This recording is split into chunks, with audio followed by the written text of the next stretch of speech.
राम राम राम राम राम राम राम राम राम नारायण नारायण। संबंध। भगवान के मत के अनुसार कर्म न करने से मनुष्य का पतन हो जाता है, ऐसा क्यों है? इसका उत्तर भगवान आगे के 33वें श्लोक में देते हैं। सदृशां चेष्टते स्वस्या प्रकृतेर्ज्ञानवानपि प्रकृतिं यान्ति भूतानि निग्रहः किं करिष्यति। संपूर्ण प्राणी प्रकृति को प्राप्त होते हैं। ज्ञानी महापुरुष भी अपनी प्रकृति के अनुसार चेष्टा करता है, फिर इसमें किसी का हठ क्या करेगा? व्याख्या। प्रकृतिम यान्ति भूतानि, जितने भी कर्म किए जाते हैं वे स्वभाव अथवा सिद्धांत को सामने रखकर किए जाते हैं। टिप्पणी। सिद्धांत वह है जो शास्त्र और भगवान की आज्ञा के अनुसार हो। शास्त्र और भगवान की आज्ञा के विपरीत सिद्धांत मान्य नहीं है।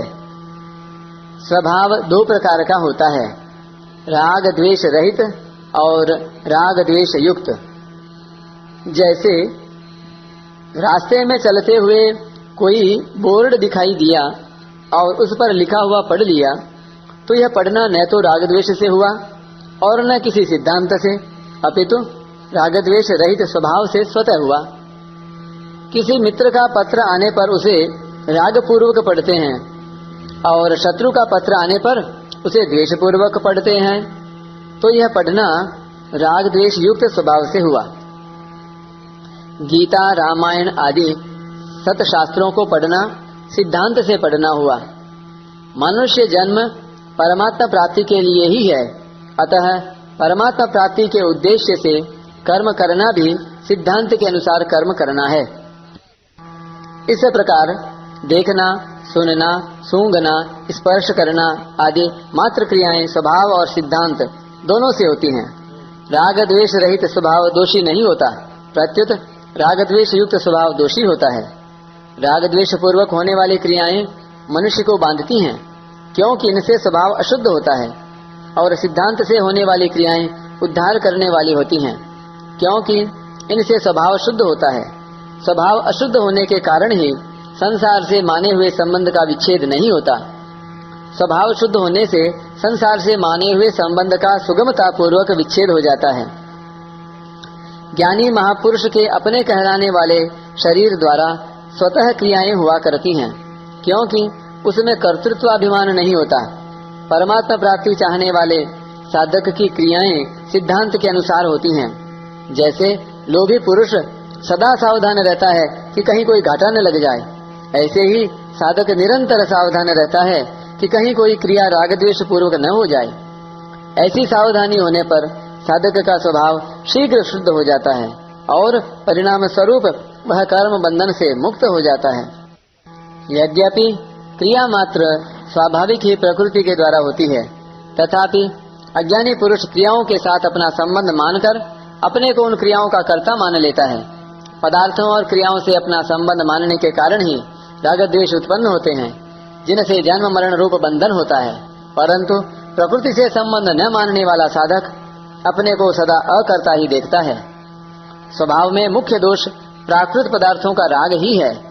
जब तक स्वभाव में राग रहता है तभी तक अशुद्ध कर्म होते हैं, अतः साधक के लिए राग ही बंधन का मुख्य कारण है। राग माने हुए अहम में रहता है और मन, बुद्धि, इंद्रियों एवं इंद्रियों के विषयों में दिखाई देता है। अहम दो प्रकार का है, एक चेतन द्वारा जड़ के साथ माने हुए संबंध से होने वाला तादात्म्य रूप अहम, दूसरा जड़ प्रकृति का धातु रूप अहम, महाभूतान्यहंकारः। जड़ प्रकृति के धातु रूप अहम में कोई दोष नहीं है, क्योंकि यह अहम मन, बुद्धि, इंद्रियों आदि की तरह एक करण ही है, इसलिए संपूर्ण दोष माने हुए अहम में ही हैं। ज्ञानी महापुरुष में तादात्म्य रूप अहम का सर्वथा अभाव होता है। अतः उसके कहलाने वाले शरीर के द्वारा होने वाली समस्त क्रियाएं प्रकृति के धातु रूप अहम से ही होती हैं।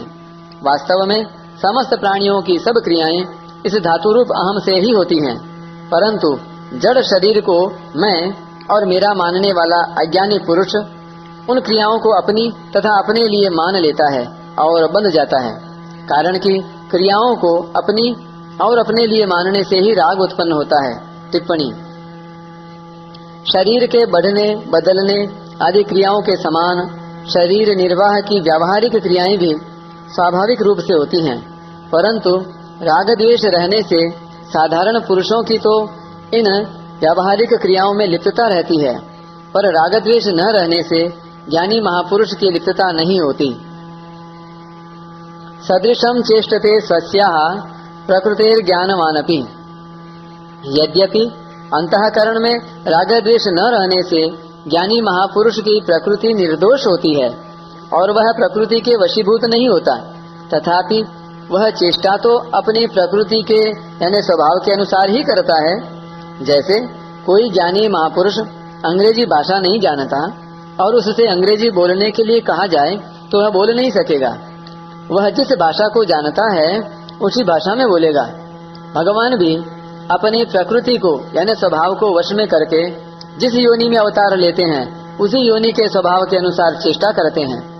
जैसे भगवान राम या कृष्ण रूप से मनुष्य योनि में अवतार लेते हैं तथा मत्स्य, कच्छप, वराह आदि योनियों में अवतार लेते हैं तो वहाँ उस योनि के अनुसार ही चेष्टा करते हैं। तात्पर्य है कि भगवान के अवतारी शरीरों में भी वर्ण योनि के अनुसार स्वभाव की भिन्नता रहती है, पर परवशता नहीं रहती।